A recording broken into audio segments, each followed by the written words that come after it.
2025년 대한민국 세법 개정안. 듣기만 해도 머리 아프시다고요? 복잡한 숫자를 같아 보이지만요. 사실 이건 우리나라의 미래가 어디로 향할지 보여주는 일종의 청사진 같은 거예요. 그래서 오늘 이 청사진에 숨겨진 진짜 이야기를 한번 알기 쉽게 그리고 명확하게 파헤쳐 보려고 합니다. 자, 제가 퀴즈 하나 내볼게요. 인공지능, 그리고 이제 막 부모가 되신 분들, 또 지방의 작은 소도시들. 이 셋 정말 아무 상관없어 보이잖아요. 근데 이들의 공통점이 뭘까요? 혹시 짐작 가시나요? 정답은 바로 이 세 가지 모두가 2025년 대한민국 세금 정책의 한가운데에 있다는 겁니다. 네, 바로 세금이요.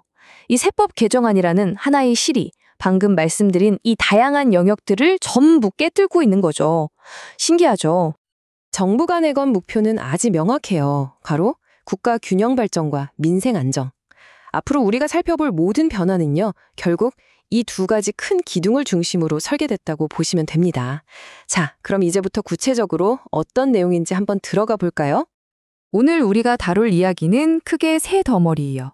첫째는 우리 같은 개인과 가족들을 위한 세금 혜택, 둘째는 기업들의 성장을 밀어주는 지원책들, 그리고 마지막으로는 이 세금 제도를 좀 더 공정하게 다듬는 내용들을 살펴볼 겁니다. 자, 그럼 첫 번째 파트부터 시작해 볼까요? 바로 개인과 가구를 위한 혜택입니다. 부제는 비용 부담은 줄이고 성장은 장려한다인데요. 과연 정부가 세금을 어떻게 활용해서 우리 삶의 짐을 좀 덜어주려고 하는지 한번 보시죠. 요즘 우리나라가 안고 있는 가장 큰 고민거리 두 가지를 꼽으려면 역시 높은 생활비랑 인구 감소 문제 아니겠어요? 근데 세금 정책으로 이걸 해결할 수 있다? 글쎄요. 좀 의아하게 들릴 수도 있지만 정부의 대답은 그렇다입니다. 아주 단호하게요. 그래서 정부가 내놓은 해법이 꽤 구체적이에요. 먼저 키워드는 주거 안정입니다. 생애 최초로 집을 사는 분들, 그리고 아이를 낳은 가구에 대한 취득세 감면 혜택, 이거 2028년까지 쭉 연장됩니다. 지방에 안 팔리는 집을 살 때도 혜택을 주고요. 다음 키워드는 생활비 부담 완화. 우리 지갑에 직접적인 영향을 주는 유류세 인하, 이것도 내년 10월 31일까지 연장되고요. 또 기업이 육아휴직간 직원 대신 다른 사람을 뽑으면 세금 혜택을 줘서 결과적으로는 우리 부모님들이 마음 편히 쉴 수 있게 돕는 거죠. 그러니까 여기서 우리가 딱 잡아야 할 핵심은 바로 장기적인 지원이라는 거예요. 이게 무슨 반짝하고 끝나는 정책이 아니라 2028년까지 길게 보고 가는 거거든요. 그만큼 정부가 주택 구매자나 우리 가족들을 지원하는 걸 정말 중요한 최우선 과제로 보고 있다는 의지를 보여주는 거죠. 자, 그럼 이제 개인 얘기는 잠시 접어두고 기업 쪽으로 한번 넘어가 볼까요? 두 번째 파트, 기업을 위한 부스트업 정책입니다.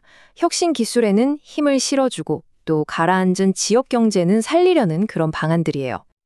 그렇다면 우리 정부는 미래 먹거리, 특히 요즘 가장 핫한 미래 기술 산업을 어떻게 밀어주고 있을까요? 힌트를 드리자면 요즘 정말 안 끼는 데가 없죠? 네, 맞습니다. 그 중심에 바로 인공지능, AI가 있습니다. 정부의 AI 전략, 이게 아주 강력한 3단 콤보로 되어 있습니다. 첫째, AI를 아예 국가 전략 기술로 딱 지정해서 최고 레벨의 지원을 약속하고요. 둘째, AI 연구 개발에 들어가는 비용에 대해서는 무려 15%의 추가 세액 공제를 해줍니다. 이거 정말 파격적인 거죠. 그리고 마지막으로 AI 관련 시설을 짓는 투자에도 팍팍 인센티브를 줍니다. 그런데 말이죠. 이런 지원이 AI 같은 첨단 기술에만 쏠려 있는 건 아니에요. 그게 더 중요합니다.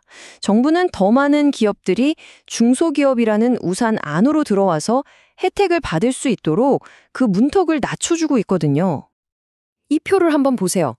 중소기업으로 인정받는 매출 기준이 얼마나 올랐는지 확 보이시죠? 예를 들어 IT 기업 같은 경우는요. 예전엔 매출 8천억 원이 넘으면 중소기업 혜택을 못 받았는데 이제는 1천억 원까지 괜찮아진 거예요. 건설업은 무려 1조 2천억 원까지. 그러니까 예전 같으면 중견기업으로 분류돼서 혜택을 못 받던 꽤 규모 있는 회사들까지 이제 중소기업 혜택을 누릴 수 있게 된 거죠. 그리고 이게 한두 업종만 그런 게 아니고요. 이번에 이렇게 매출 기준이 올라간 업종이 자그마치 16개나 됩니다. 꽤 광범위하죠? 자, 이번엔 지역 경제를 살리기 위한 또 하나의 핵심 숫자를 보여드릴게요. 바로 70만 원입니다. 이게 뭐냐면 인구가 줄고 있는 지역에 있는 중소기업이 그 지역 주민을 직원으로 뽑잖아요. 그러면 직원 한 명당 매년 70만 원씩 세금을 돌려받게 되는 거예요. 이거 기업 입장에서는 꽤 쏠쏠한 혜택이죠. 결국 이런 정책들을 보면요. 맨 처음에 말씀드렸던 그 큰 그림, 국가 균형 발전이라는 목표를 향해 가고 있다는 게 보입니다. 한쪽에서는 기술 혁신을 밀어주고 다른 한쪽에서는 지역 경제를 살리고 이 두 마리 토끼를 다 잡으려는 아주 중요한 시도라고 할 수 있겠네요. 자, 이제 드디어 마지막 파트입니다. 이번에는 규칙을 좀 더 세밀하게 다듬는 이야기예요. 최근에 나온 법원 판결 같은 것들을 반영해서 이 세금 제도를 좀 더 공정하고 또 우리가 예측 가능하게 만들기 위한 그런 세부 조정 내용들입니다. 이런 상황 한번 상상해 보세요. 좀 억울할 수도 있는 상황인데요. 내가 법 잘 지켜서 세금을 냈는데 나중에 법 해석이 바뀌어서 그거 세금 더 내셔야 해요. 이런 통보를 받은 거예요. 황당하죠? 근데 여기서 더 황당한 건 그동안 안 낸 것에 대한 벌금, 즉 가산세까지 내라고 하는 겁니다. 여러분이라면 이거 납득이 되시겠어요? 예전에는요, 이런 경우에 정말 꼼짝없이 당해야 했습니다. 바뀐 규정에 따라 세금 차액은 물론이고 과거 시점부터 계산된 가산세까지 다 내야 했거든요. 정말 억울했죠. 하지만 이제 이게 훨씬 합리적으로 바뀝니다. 그런 통보를 받고 60일, 즉 2달 안에 부족했던 세금만 내면 벌금 성격인 가산세는 면제해주겠다는 거예요. 이건 정말 예측 가능성을 높여주는 아주 중요한 변화입니다. 자, 두 번째 딜레마는 타이밍에 관한 문제입니다. 우리가 부동산을 샀을 때 공식적으로 내 것이 되는, 즉 취득하는 시점이 언제일까요? 계약서에 도장 찍고 잔금을 다 치른 날일까요? 아니면 그 땅에 실제로 건물을 지을 수 있게 허가가 난 날일까요? 이게 왜 중요하냐면 이 날짜 하루 차이로 세금 혜택을 받느냐 마느냐가 결정될 수도 있기 때문이에요. 이 문제에 대해서 세금을 내는 사람은 당연히 건축 제한이 풀려서 내가 실제로 쓸 수 있게 된 날이 진짜 취득이다. 이렇게 주장을 했죠. 일리가 있어 보이죠? 하지만 대법원의 판단은 달랐습니다. 법원은 아주 명확하게 선을 그었어요. 공식적인 취득일은 잔금을 모두 지급한 날이다. 이게 결론이었습니다. 계약이 유효하냐 마냐를 떠나서 돈이 오고 간 경제적 실질을 기준으로 판단해야 한다는 거죠. 그러니까 이런 세부적인 규칙 조정들의 궁극적인 목표는 딱 하나예요. 바로 예측 가능성. 우리가 세금을 낼 때 갑자기 왜 이러지? 하는 이런 황당한 서프라이즈를 겪지 않도록 모두에게 더 명확하고 공정한 규칙을 만들어서 시스템을 안정적으로 만들겠다는 겁니다. 자, 그럼 오늘 길게 이야기한 2025년 세법 개정안 딱 4가지로 정리해 드릴게요. 첫째, 우리 가족과 집 사려는 사람들에 대한 지원은 앞으로도 쭉 계속된다. 둘째, AI와 같은 미래 산업에 정말 과감하게 투자한다. 셋째, 더 많은 기업들이 중소기업으로 인정받고 성장할 수 있도록 판을 깔아준다. 그리고 마지막, 넷째, 세금 제도를 전반적으로 더 공정하고 예측 가능하도록 계속 다듬어 나간다. 이겁니다. 맨 처음에 제가 세법은 한 나라의 미래를 그리는 청사진이라고 말씀드렸죠.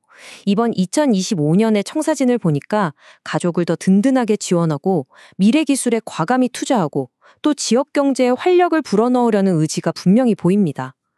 그렇다면 이 청사진을 바탕으로 지어질 대한민국의 미래는 어떤 모습일까요? 그리고 그 다음 청사진에는 또 어떤 그림이 그려지게 될까요? 이 질문을 여러분께 남기면서 오늘 이야기는 여기서 마치겠습니다.